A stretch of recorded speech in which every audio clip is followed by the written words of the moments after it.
Okay, so what if there was a way for you to buy something that would end up making you money off of that thing that you spent money on? It's almost counterintuitive, but there are things that we can buy that can end up making us more money or saving us money and putting us in a better financial position. And since that is the primary topic of this channel, I thought I would come out with 7 different things that you could buy that in most cases will end up making you money over the long run. And look, we know the obvious ones like buy rental properties or buy stocks. Yeah, those are pretty obvious. Today, we're going to try to find some different ones that we don't discuss very often, but can end up putting you in a better financial position. So if you want to see more videos like this, make sure you hit the subscribe button, drop a like, and let's talk about the first one, which is security cameras. Now, having security cameras for your home or your apartment, it can be pretty beneficial. It could be $20 or $30 that you pay for something like this. It can end up saving you a lot of headache when somebody robs your house at some point in the future. And then, hey, you can see who it was. You can get all your stuff back, right? So it's going to be an investment that I think is worth it for most people. It also gives you a little bit more peace of mind.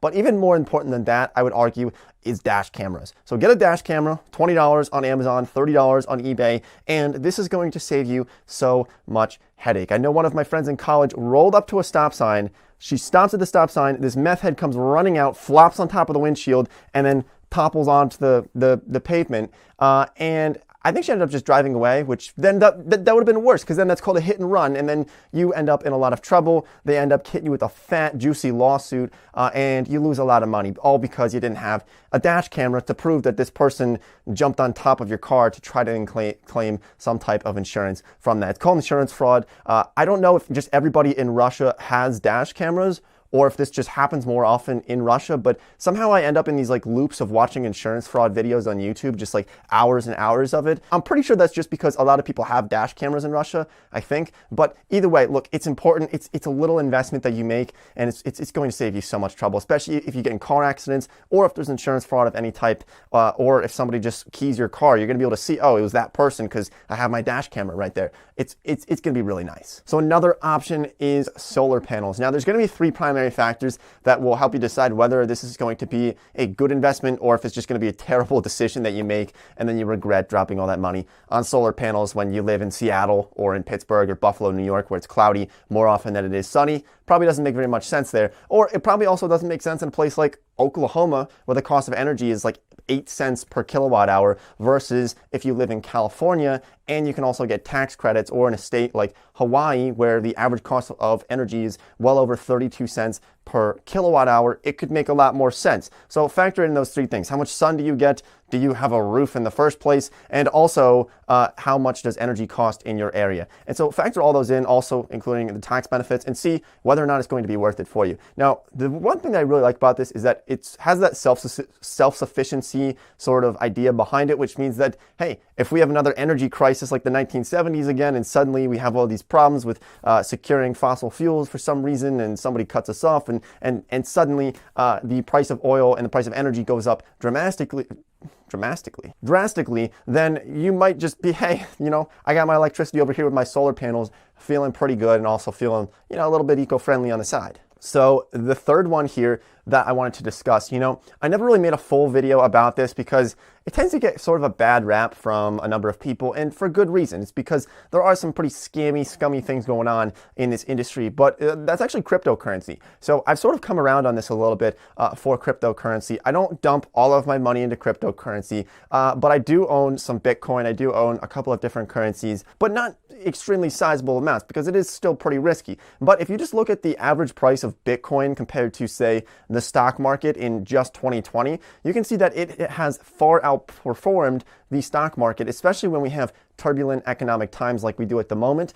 Having some Bitcoin, it does help alleviate some levels of stress that I have about the current society that we live in and the current money system and fiat currencies. And all right, another one is having a toolbox. Buying tools and equipment in general, it's going to save you money. I still don't understand how some people don't know the difference between a hammer and a screwdriver. Like they're, you know, I'm not hating on anybody, but if you want to save some money and you want to get in a better financial position, then just consider becoming a little bit more handy with the things around you. If your dishwasher breaks, maybe learn how to fix it. If your car breaks down, maybe try to learn how to fix it, or at least take a couple of steps to learn how to fix it instead of taking it to the mechanic or instantly just calling the plumber because you have a leaky pipe, which you could easily just fix by just tightening it, and you end up spending like $200 to get the plumber out there. There's a lot of things that people just do that it's a big waste of money. So become a little bit more handy, learn some things. I got a toolbox when I was in college, my sophomore year. It was like $20. I probably got it from Walmart for literally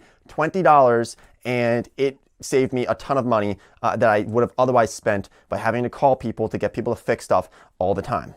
Okay, so this next one is just a journal. I mean, this probably cost me $15 or $20. I get a new one every year, but this can make you so much more money. I know it's just some paper, but so many people don't write anything down anymore these days, especially. And I find that writing things down, dumping my thoughts, my ideas, if you're looking to make more money, write down business ideas, talk about your finances, start to really, really dump some different ideas and your thoughts down on paper, and then you can look back on it over time. Now, I actually found that something like this really does help me make a lot more money because, especially sometimes in my life, when maybe my ideas start to go off into the wrong path, or I start to prioritize things in life that I should not be prioritizing. And then I start to go back and I read through things that I wrote down years ago, and I remember, hey, this is what I'm really doing. This is really my plan. This is where I want to be. So writing things down, man, I'm telling you, it helps so much. Journaling.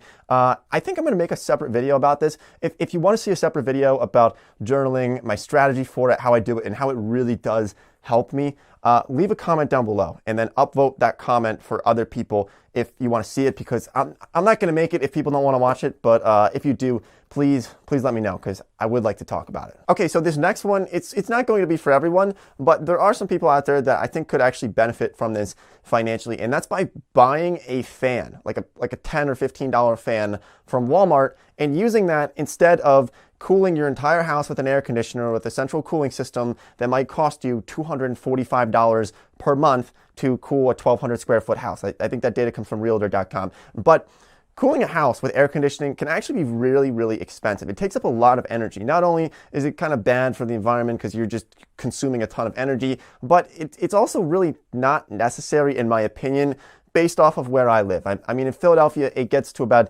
89 degrees as a high in July, which is pretty hot and is pretty humid. But even at that, I mean, for the first 18 years of my life, we didn't have air conditioners in our house. We just used fans. And I don't know if that was because my parents were trying to save money. I think it was just because they just didn't like air conditioners. But eventually you just get used to it, and you never really kind of notice the heat.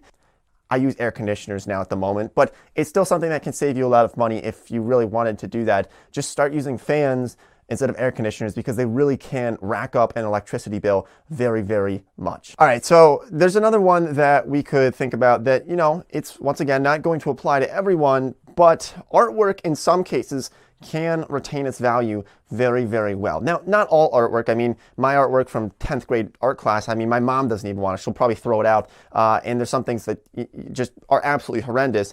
But then there's other artwork like, hey, let's say you got a Picasso painting in your bathroom and you're just like taking a dump every day and you're looking at it and thinking, how much money do you think this is worth? I can tell you that some artwork has appreciated much quicker, much faster than something like the stock market over the course of many decades. It really depends on the artist, and honestly, you're probably going to already have to have a sizable amount of money, or just know that someone's truly up and coming as an artist and that they're going to make it really big. So it's probably not overall a great investment to just invest into artwork, but if you're really selective about it, it could maintain or retain its value over a period of time. It really does depend. So that's why we're going to leave a big fat juicy question mark at the end of this one, because hey, it's a little bit risky. And then the final one is buying some seeds. I mean, just go onto a website, buy some seeds, and then plant a garden this summer. I mean, we're in May right now. It's a perfect time to plant stuff. Maybe I'm a little bit biased because I was just weird growing up and I just grew stuff for fun. Like, I didn't have friends. I would just grow stuff like this pumpkin.